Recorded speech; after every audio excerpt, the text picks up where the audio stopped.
Okay, thank you for joining me for another week. I usually have a little intro, but this week's portion is so deep and so amazing, we're going to dive right in. We're going to go right into the future where all the holidays that we know about get canceled, and there's only one holiday left. That's the holiday of Purim. What's going on? We're going to find out right now. Please stay with me. This is something you may never have heard before. Let's go. Okay, Parshat Vayikra, memory of my father, Shimshon ben Shalom. The first word of Parshat Vayikra has a miniature letter Aleph at the end of it. The first word Vayikra, little Aleph at the end of it. For thousands of years, the sages of Israel have taught secrets regarding this miniature Aleph, as we'll see. One explanation to explain this small Aleph is based on the following teaching from the sages of Israel. All the holidays are to be nullified in the future, but the days of Purim will not be nullified, as it's stated in the book of Esther, and these days of Purim will not be rescinded from the Jews. A question immediately arises after reading this. Don't we believe that our Torah will never be replaced or swapped, and there will never be another Torah from the Creator, may His name be blessed? If that's true, then how could we suggest that all the holidays will be canceled out in the future to come? Great question. We also need to clarify why specifically the holiday of Purim doesn't get canceled. Isn't Purim a non-sanctified day unlike all the other holidays? Meaning on Shabbat and Yom Tov, we can't drive, we can't cook, we can't do any of these things. On Purim, we could drive. It's a mundane holiday. It's not a sanctified day. Yeah, it's a holiday, but we could do all these things called malachot, these works of action that we cannot do on Shabbat. So what's so special about Purim?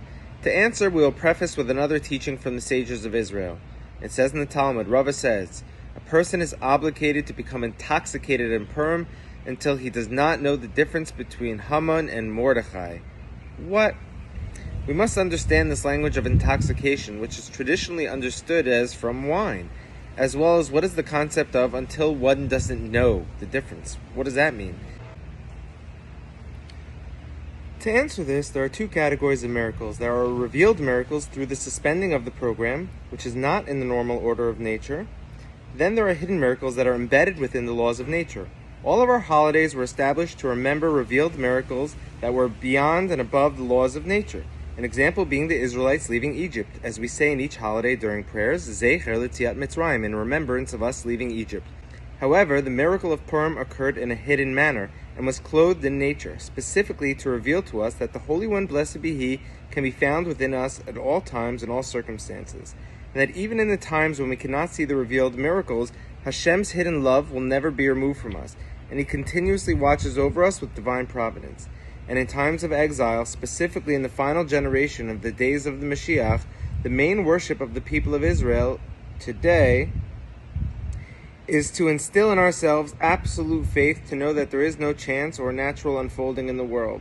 And this is the foundation of faith in divine providence, which is to believe that all things that unfold in this world isn't simply just nature unfolding, as we could see this fascinating teaching from the sages of Israel. The word Elohim, God, has the same numerical value, gematria, as the word Ha-Teva. Fascinating. This teaches us that even the order of nature is the order of the Lord. And with this, I was able to explain what is written here in the Talmud. In Chulin, we ask the question, from where in the Torah can one find an allusion to the events involving Esther? The answer is, it says in Deuteronomy 30:23, and I will hide my face on that day. The word hide is haster astir, same letters as Esther. Let us try and understand this teaching, as it seems to be an impossible riddle. What kind of question is this, where in the Torah is Esther? And what kind of answer is this? There are many explanations spoken about on this matter. It appears to me that regarding Esther, it is written in the book of Esther, if it pleases your majesty, Esther replied, let your majesty and Haman come today for the feast that I have prepared for him. So Esther makes this meal. The above verse is a very strange matter. Why did Esther arrange such a scenario to cause pain to the children of Israel? As they saw Esther going out and having a celebratory meal with a hand of hers collaborating with the totally evil Haman. And in truth, this is a deeper explanation of the following Talmud. In the Megillah it says, Talmud Megillah it says, the verse states that Esther requested, if it seems good unto the king, let the king and Haman come this day to the banquet that I have prepared for him. The sages taught in a Braita, what did Esther see to invite Haman to this banquet? We could take this to mean, how is Esther not afraid to cause such fear and panic amongst the Judeans at a time of such danger for themselves, and God forbid cause them to fall into a place of giving up hope and salvation? And the answer of Rabbi Nechemiah was that the reason she did this was so that the people of Israel shouldn't say, we have a sister in the house of the king, which would cause them to remove their minds from salvation coming from Hashem. They're like, we're good, we have someone on the inside already. So we see it's the opposite of what we suspected, and that Esther was acting here with deeper intentions, as Esther saw that the children of Israel were putting their trust in her and not in Hashem Yitbarach, and they thought for sure she would bring them salvation through natural means, since they had a sister in the palace of the king. And she saw that mindset as a very dangerous matter for Israel, and did what she had to do in order to divert their hearts, in order that they should have trust only in Hashem, and only to Him should turn their eyes with prayer. So with incredible wisdom she did this wondrous and frightening act to invite Haman the wicked to her dinner, and through this the Israelites realized that even Esther, their sister, they cannot lean on, and they have no one else to rely upon, rather just their Father in the heavens. So then they increased prayer and supplication, just as Mordechai the righteous had done, and in truth, after these prayers, the miracle came clothed in natural events, including the aspect of the Israelites having a sister in the house of the king. Yes, she did help, but it wasn't, don't rely on her, rely on God, and she'll still help, to teach us that even the things that are found within the natural order can still only come from the will of Hashem, who guides nature according to His will. And this is the deeper meaning when the above Talmud tells us and asks, where in the Torah do we find a hint to Esther? Which is the following: where in the Torah did Esther have a source to do such a thing, to cause such fear amongst the children of Israel?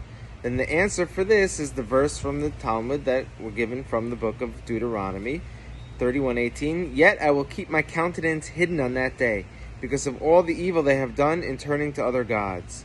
And from this we learn that the ultimate purpose of Hashem's countenance being hidden is to come to the ultimate recognition that Hashem oversees the whole world, and even that which appears to humans to be within the laws of nature really comes from the Blessed One, and only He is the Master that can save. This is all hinted to by Esther in her words in the below verse. Check this out. It says, "If it please your majesty," Esther replied, "let your majesty and Haman come today for the feast that I have prepared." So the Hebrew words here, let's put the mouse over it.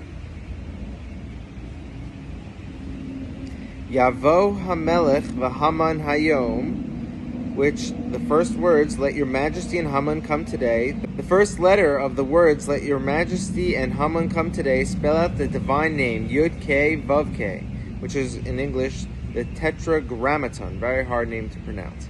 As all of her intentions for inviting Haman and the king was simply to bring honor to his blessed name, and through this the people put their trust in Hashem alone, and not on her, and to reveal and see His blessed kingship in the world. You see, God's name is hidden within that verse of her inviting them to the dinner. Crazy. And based on this, we can explain what the sages of Israel said regarding our obligation to become intoxicated on Purim until we don't know. And the explanation of this is that from the strength of the days of Purim, in which the miracle was clothed in nature, a person must intoxicate himself and acquire within himself the understanding that the purpose of knowledge is to know that you don't know. As it says in the Kli Yakar, from the famous sage, in regards to the knowledge of Hashem, we say the purpose of knowing is to know that we don't know.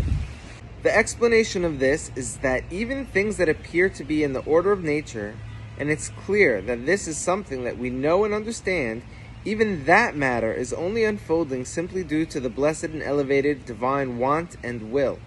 This is also the explanation of the opening question regarding all the holidays in the future getting cancelled, which can mean that we won't need revealed miracles above the laws of nature any longer, since all the inhabitants of the earth will recognize and know that all the sciences and natural order is also from the Holy One, blessed be He.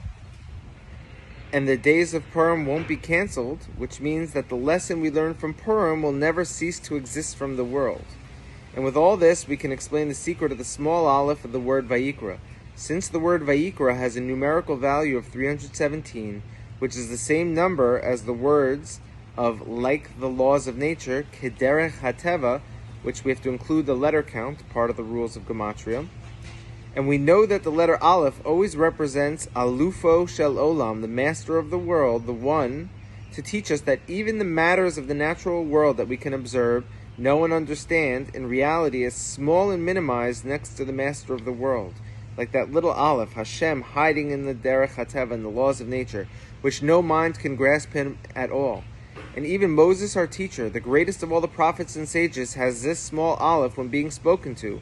All the more so, we must know with absolute knowledge and clear recognition that we don't know anything about the wisdom of the All-Wise.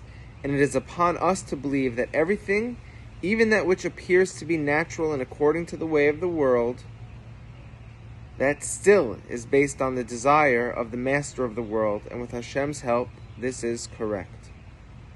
This was a very fascinating teaching, mostly because we do teach that the initial Torah wasn't the 5 books. It wasn't a physical Torah, it was a spiritual Torah. And then only after the sin of the golden calf, we lost that light in our brain, that spiritual light. It went back into the earth, and all of a sudden we had to have a physical Torah to hold on to. And in the time of the Mashiach, we evolved back into this thing called the Torah Shel Mashiach, the spiritual light, the spiritual Torah, where we don't have holidays to atone for sins that we're already forgiven for. So may we be worthy to enter these days speedily in our time and really inherit this. And may we understand the real lesson of Purim is to know that we don't know, and that everything really is from God, and we should stop micro-assessing and micro-analyzing and trying to be in control.